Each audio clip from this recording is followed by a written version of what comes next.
ఉంటారు కదా ఏదో ఒక రోజు. ఏంటండి అలా ఎందుకు అనుకుంటారండి? నిఖిల్ ఇంతకు ముందు విన్ అయ్యారు, దానికి ముందు ప్లేయర్స్ అంతా వాళ్ళు ఏదో ఒక్క రోజు ఒక ఎపిసోడ్ లోనైనా వీళ్ళు ఏడ్చి ఉంటారు కదా. ప్రతిరోజు ఏడుస్తానే ఉంది కదా ఏదో ఒక సిచ్యువేషన్ వస్తుంది కాబట్టి తను ఏడుస్తుంది. ఇప్పుడు దివ్య లాంటి వాళ్ళు చాలా మంది దాన్ని టార్గెట్ చేస్తున్నారు. ఒక రోజు 2 రోజులు ఎవరైనా స్ట్రాంగ్ గా ఉంటారండి.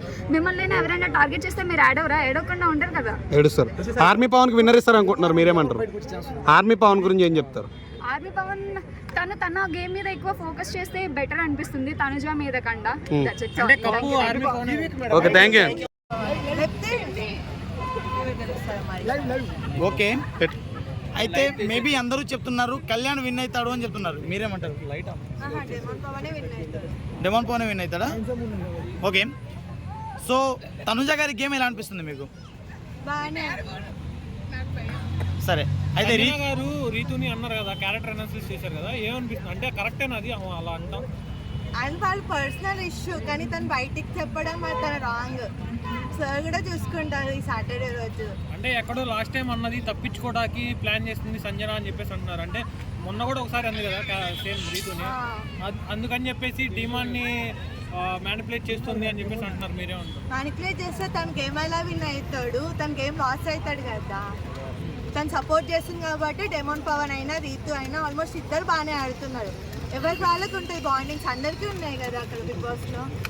సో ఇమాన్యుయల్ కూడా ఇంకా ఇమ్యూనిటీ కోసం పోరాడుతున్నాడు, ఇంకా కెప్టెన్ అవ్వాలి అని చెప్పేసి డిమాండ్తో గొడవ పడుతున్నాడు. ఎలా అనిపిస్తుంది? అంటే సేఫ్ గేమ్ ఆడుతున్నాడు ఇమాన్యుయల్. అక్కడ అందరికీ ఉంటుంది. తనకి ఏంటంటే కెప్టెన్షిప్ వస్తే ఒక వీక్ సేఫ్ అవుతారు. సో అందరూ ఈ వీక్ కోసం గెలవాలని ట్రై చేస్తారు. సో అంటే లాస్ట్కి వచ్చింది నామినేషన్స్లో, లేకపోతే ఓటింగ్ ఎక్కడో తగ్గిపోయింది ఇమాన్యుయల్కి అంటున్నారు. తను అసలు నామినేషన్కి వెళ్ళొద్దనే కదా కెప్టెన్షిప్ కోసం అందరు ఫైట్ చేసేది. అందుకే అందరూ ఆల్మోస్ట్ ఇమాన్యుయల్ అయినా తను పాయింట్స్ లేవు తనకి నామినేషన్ చేయడానికి. ఫస్ట్ ఆఫ్ ఆల్ ఇంట్లో వాళ్ళు, అందుకే తను వింటున్నారు. అంటే Emmanuel selfish game safe game ఆడుతున్నారు అంటున్నారు. సో అంటే తనుజతో పోల్చుకుంటే, అంటే ఫస్ట్ వచ్చిన కాడ నుంచి ఇమాన్యుయల్కి ఎక్కడో ఫస్ట్ ప్లేస్ నుంచి 3rd ప్లేస్కి 4th ప్లేస్కి పడిపోయారు. ఇమాన్యుయల్ గేమ్ తగ్గిపోతుంది అంటున్నారు, మీరేమన్నారు? ఏం లేదు, తను బాగానే ఆడుతున్నాడు. ఇంకా తనుజ గేమ్ ఇంకా ఆల్మోస్ట్ అందరి గేమ్ తక్కువైంది, ఇంకా తనే బాగా ఆడుతున్నాడు. డెమాన్ పవన్ కూడా ఇంకా ఫస్ట్ బాగా ఆడుతున్నాడు. సో సంజనాకి ఇమాన్యుయల్కి గొడవ అయింది కదా, అంటే తక్కువ మాట్లాడుకుంటున్నారు. ఇప్పుడు సంజన గారు వెళ్ళి బర్నీ గారితో మాట్లాడుతున్నారు, ఎలా అనిపిస్తుంది? లేదు, తక్కువ మాట్లాడితే మొన్న ఒక దొంగతనం చేస్తే తను ఎందుకు వెళ్ళి మమ్మీ ఇలా చేయకని చెప్తాడు.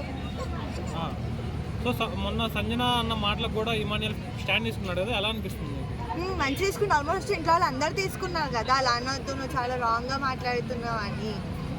అయినా సంజన అంటలేదు కదా సారీ చెప్పంటే నేనెందుకు చెప్పాలి, తనే చెప్పాలి అన్నట్టు మాట్లాడు. ఇప్పుడు తను సారీ చెప్తే తను మై మిస్టేక్ అవ్వచ్చు అన్న అని బయటకు వస్తాయి కదా.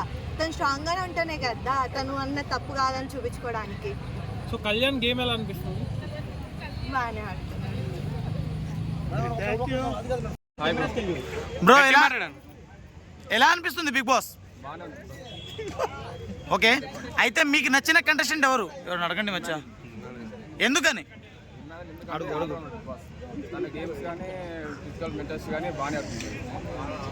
అయితే ఈ వీక్లో కళ్యాణ్ కెప్టెన్ అయ్యాడు అని చెప్పేసి చెప్తున్నారు. సో కొందరేమో డెమాన్ పవన్ అంటున్నారు. కెప్టెన్ ఎవరైతారు ఈ వీక్లో అంటున్నారు?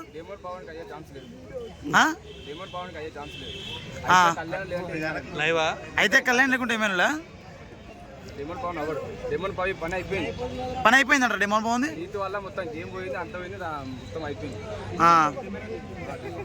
ఓకే, అయితే అందరూ చెప్తున్నారు కదా బయట, అయితే విన్నర్ కళ్యాణ్ లేకుంటే రీతు వచ్చి సంజన గారు అంటున్నారు, మీరేమంటారు? అరే ఎవరైనా అడగండి బ్రో, నాకు వాయిస్ సరిగ్గా టీవీ మేడం ఉంది కదా, అడుగుతా.